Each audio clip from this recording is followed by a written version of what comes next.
लालची पड़ोसन। कामिनी बहुत ही खूबसूरत औरत थी। उसे अपनी खूबसूरती पर बहुत घमंड था, लेकिन उसकी शादी बहुत ही साधारण दिखने वाले आलोकनाथ से हो गई थी, जिसे वो बिल्कुल भी पसंद नहीं करती थी। आलोकनाथ दफ्तर के मार्केटिंग विभाग में क्लर्क का काम करता था। महीने के 15 दिन वो टूर पर ही रहता। तनख्वाह भी ठीक ही थी। लेकिन कामिनी की हर दिन नई नई फरमाइशों को पूरा करने के चक्कर में महीने के पहले हफ्ते ही उसकी सारी तनख्वाह खत्म हो जाती थी। एक दिन की बात है, सुबह का समय था। कामिनी बिस्तर पर लेटी हुई थी। तभी आलोकनाथ ने उसे जगाते हुए कहा, क्या बात है कामिनी, आज बहुत देर तक सोई हुई हो? कामिनी, अरे, जिसकी किस्मत ही सो गई हो, वो जागकर क्या करे? आलोकनाथ बोले, क्या बात है, आज सुबह सुबह ही ताने?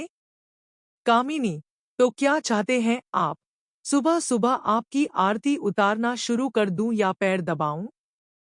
आलोकनाथ समझ गया कि कामिनी को कोई चीज चाहिए, क्योंकि जब भी उसे कोई चीज चाहिए होती थी, वो इसी तरह का नाटक करने लगती थी।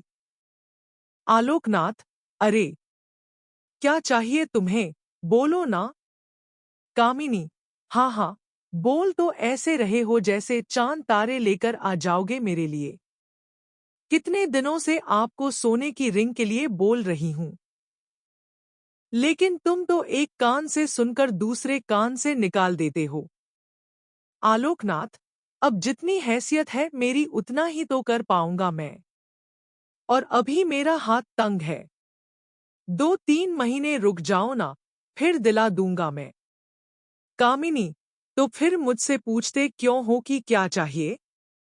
जाइए, अपना काम करिए, मेरे सिर में बहुत दर्द है। आलोकनाथ क्या करता? किसी तरह कर्ज लेकर कामिनी के लिए रिंग ले आया, लेकिन कामिनी बहुत ही लालची औरत थी। उसे हमेशा कुछ नया चाहिए होता था। इस बीच कामिनी के पड़ोस में एक नया शादीशुदा जोड़ा अमन और सुप्रिया रहने के लिए आए। जब अपनी बड़ी सी कार में से अमन और सुप्रिया उतरे तो कामिनी अपनी बालकनी से उन्हें घूरते हुए सोचने लगी।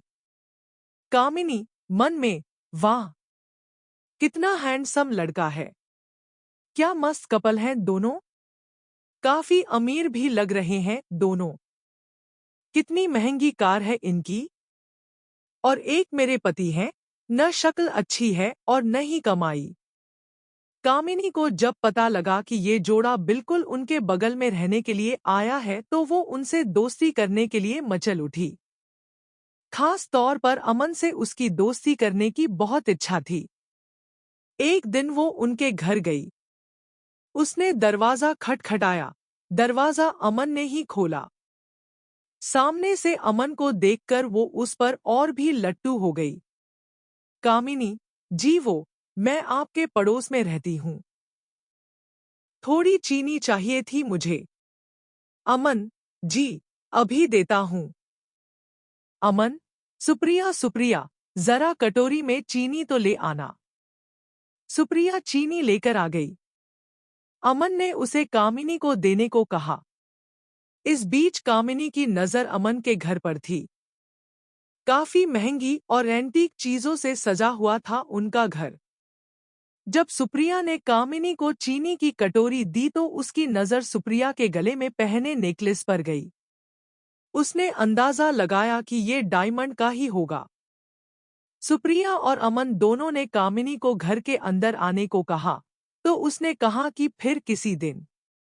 कामिनी जब चीनी की कटोरी लेकर अपने घर गई तो आलोकनाथ की नजर उस पर गई। आलोकनाथ, अरे, घर में तो इतनी सारी चीनी पड़ी है, फिर तुम पड़ोस से मांगकर क्यों ले आई? कामिनी, ये बात आपकी समझ में आ जाती तो आप अपने ऑफिस में क्लर्क नहीं होते। धीरे धीरे कामिनी अमन और सुप्रिया से दोस्ती बढ़ाने लगी। जल्द ही वो उनका विश्वास जीतने में कामयाब हो गई। कभी कभी सुप्रिया किसी काम से बाहर गई होती तो वो सुप्रिया की गैरहाजिरी में भी अमन के पास चली जाती और उससे घंटों बातें करती। अमन, हंसते हुए, अरे बस करिए भाभी, आप तो हंसा हंसाकर जान ही ले लेंगी। कामिनी, अरे ऐसा मत कहिए अमन, आपकी जान हमारे लिए बहुत कीमती है। हम तो आपके लिए अपनी जान भी दे सकते हैं, एक बार बोलिए तो। अमन, ये आप क्या कह रही है? कामिनी बोली, आप तो सीरियस ही हो गए। अब आपकी भाभी को आपसे मजाक करने का भी अधिकार नहीं है क्या?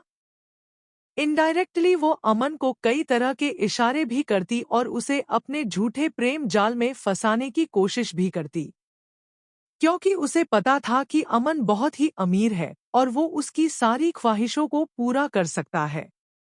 लेकिन अमन अपनी पत्नी से बहुत प्यार करता था, इसीलिए वो कामिनी की इन हरकतों का कोई जवाब नहीं देता था। एक दिन की बात है, कामिनी अमन और सुप्रिया से मिलने उनके घर आई। सुप्रिया बोली, आइए आइए भाभी, हम आपकी ही बातें कर रहे थे। कामिनी, मेरी बात। सुप्रिया, अरे ये अमन तो हमेशा आपकी बात करते रहते हैं। कामिनी, अच्छा क्या कहते हैं अमन? सुप्रिया, यही कि आप बहुत अच्छी है, कितनी मजेदार बातें करती है। आपके जैसी पड़ोसी मिलना तो आजकल के समय में बहुत ही मुश्किल है। सुप्रिया के से मुंह से अपने लिए अच्छी अच्छी बातें सुनकर कामिनी मन ही मन बहुत खुश हो रही थी और उसे लग रहा था कि एक ना एक दिन तीर निशाने पर लग ही जाएगा। इस बीच सुप्रिया के भाई की शादी तय हो गई। उसके मायके वाले उसे बार बार बुला रहे थे, इसलिए सुप्रिया को शादी के 20 दिन पहले ही जाना पड़ा। अमन को इतनी लंबी छुट्टी नहीं मिलती, इसलिए उसने शादी के कुछ ही दिन पहले जाने का तय किया था। इधर कामिनी को जब पता लगा कि सुप्रिया 20 दिनों के लिए अपने मायके जा रही है तो उसने मन ही मन एक प्लान बनाया। कामिनी मन में, यही सही मौका है अमन को फंसाने का। आलोक भी बाहर है और सुप्रिया भी अपने मायके गई हुई है। सुप्रिया को मायके गए हुए अभी 2 ही दिन हुए थे। रात को 9 बजे कामिनी ने अमन के घर का दरवाजा खटखटाया। अमन ने जरा देर से दरवाजा खोला। कामिनी, क्या बात है अमन, बहुत देर कर दी दरवाजा खोलने में? अमन बोला, अरे भाभी, वो किचन में रोटियां बना रहा था। आपको तो पता है ना, मुझे बाहर का खाना बिल्कुल पसंद नहीं है। कामिनी, अरे तो मुझे कह दिया होता, मैं बना देती। लगता है आप मुझे पराया समझते हैं। अमन, अरे नहीं नहीं भाभी, ऐसी बात नहीं है, मुझे खाना बनाना अच्छा लगता है। कामिनी, लेकिन मुझे ये अच्छा नहीं लगता कि मेरे रहते हुए आप किचन में खाना बनाएं। कामिनी भले ही अपने घर में कम ही खाना बनाती थी, लेकिन यहाँ तो उसका मकसद कुछ और था। वो किचन में गई और उसके लिए फटाफट खाना बनाने लगी। उसने ना सिर्फ खाना बनाया बल्कि अमन को खिलाया भी। अब तो कामिनी सुबह शाम उसके घर आती और उसका खाना बनाती। अमन को कामिनी का ये स्वभाव बहुत अच्छा लगा। एक दिन, अमन, कामिनी भाभी, मैं आपको क्या कहूँ, सच में आप मेरी बहुत मदद कर रही हैं। नहीं तो खाना बनाना और ऑफिस भी संभालना सच में बहुत मुश्किल काम है। एक दिन की बात है, कामिनी सुबह सुबह अमन के घर आई। अमन को लगा कि हर दिन की तरह वो खाना बनाने आई होगी, लेकिन हर दिन वो 8 बजे के बाद आती थी। लेकिन आज तो 7 ही बज रहे थे। कामिनी, अरे अमन, वो क्या है ना कि आज मेरा शॉवर खराब हो गया है। बुरा ना मानो तो मैं आज तुम्हारे बाथरूम में नहा लूं? अमन ने हामी भर दी। इधर कामिनी तो किसी और फिराक में थी। उसने अमन के बाथरूम में कैमरा छुपाया और उसमें ऑटोमेटिक क्लिक बटन ऑन कर दिया। थोड़ी देर बाद वह जोर से चिल्लाई। अमन डर गया कि आखिर क्या हो गया। वो भागा भागा बाथरूम के पास गया। उसे देखकर कामिनी अचानक से उससे लिपट गई और उसे जोर से पकड़ लिया। अमन को समझ नहीं आ रहा था कि आखिर हुआ क्या है। इधर कैमरा अपना काम कर रहा था। कामिनी बहुत देर तक जब उससे लिपटी रही तो अमन को भी अब अच्छा लगने लगा था। लेकिन अचानक अमन को लगा कि उससे गलती हो रही है, इसलिए उसने उसे झटके से हटाया। कामिनी, ओह सॉरी अमन। वो क्या है ना कि नहाते नहाते अचानक से पता नहीं कहां से दो दो छिपकली बाथरूम में निकल आई। उसे देखकर ही मैं डर गई और जोर से चिल्ला पड़ी। अमन अब भी कामिनी से अपनी नजरें नहीं मिला पा रहा था। इधर कामिनी अपने प्लान में कामयाब हो गई थी। अमन के साथ उसकी सारी तस्वीरें कैमरे में कैद हो गई थी, जिसमें उन दोनों ने एक दूसरे को गले से लगा रखा था। अगले दिन वो सारी तस्वीरें अमन को लिफाफे में अपने घर के बाहर पड़ी मिली। उन तस्वीरों को देखकर उसका दिमाग झन्ना गया।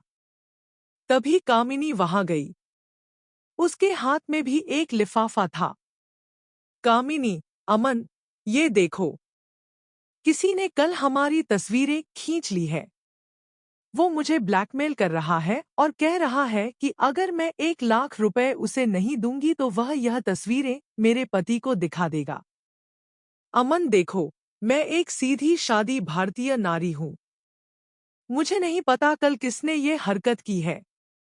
अमन को भी कुछ समझ नहीं आ रहा था। उसने 1 लाख रुपए कामिनी को दे दिए। हालांकि उसे कामिनी पर रत्ती भर भी शक नहीं था। लेकिन कामिनी ने एक बार फिर से उससे 5 लाख रुपए मांगे तो उसका दिमाग ठनका। फिर भी उसे ज्यादा शक नहीं हुआ। उसने 5 लाख रुपए भी उसे दे दिए। लेकिन जब अमन सुप्रिया के पास जाने की तैयारी कर रहा था तो कामिनी ने फिर से उसे 2 लाख रुपए मांगे। इस बार अमन को लगा कि दाल में जरूर कुछ काला है। हालांकि गलती उससे भी तो हुई थी। अमन ने बहुत सोचा और उसने सुप्रिया से माफी मांगते हुए उसे सारी बातें बता दी। सुप्रिया उसी समय अपने मायके से अमन के पास लौट आई। उस दिन कामिनी जब शाम को 2 लाख रुपए लेने आई तो उसने सुप्रिया को देखा। सुप्रिया को देखकर उसका चेहरा उतर गया। कामिनी, अरे तुम कब आई सुप्रिया? सुप्रिया, जी, अभी आई हूँ भाभी। उसके बाद सुप्रिया ने अमन और कामिनी की सारी तस्वीरें उसे दिखाई और कहा, सुप्रिया, भाभी, आपने मुझे बताया क्यों नहीं कि कोई आपको इन तस्वीरों के लिए ब्लैकमेल कर रहा है? मैं अभी इन तस्वीरों को लेकर पुलिस स्टेशन जा रही हूँ। पुलिस का नाम सुनते ही कामिनी के होश उड़ गए। उसे अपनी पोल खुलने का डर सताने लगा। उसने पुलिस स्टेशन ना जाने की बात उनसे कही लेकिन सुप्रिया अड़ी रही। आखिरकार कामिनी टूट गई और रोते रोते उसने अपना गुनाह कबूल कर लिया। सुप्रिया, मुझे शर्म आती है आप जैसी औरतों पर जो अपने मतलब के लिए दूसरे मर्दों को फंसाती हैं। अरे आलोक भैया में क्या कमी है? वो बेचारे तो आपको हर खुशी देने की कोशिश करते हैं। लेकिन पता नहीं आपको ऐसा क्या चाहिए जो आपका लालच खत्म ही नहीं होता। कामिनी को अपनी गलती का एहसास हो गया था। उसने उन दोनों से माफी मांग ली। लेकिन अमन और सुप्रिया ने कुछ दिनों बाद अपना फ्लैट खाली कर दिया और वो कहीं और रहने चले गए। तो दोस्तों, आपको ये मजेदार कहानी आपको कैसी लगी? हमें कमेंट करके जरूर बताएं।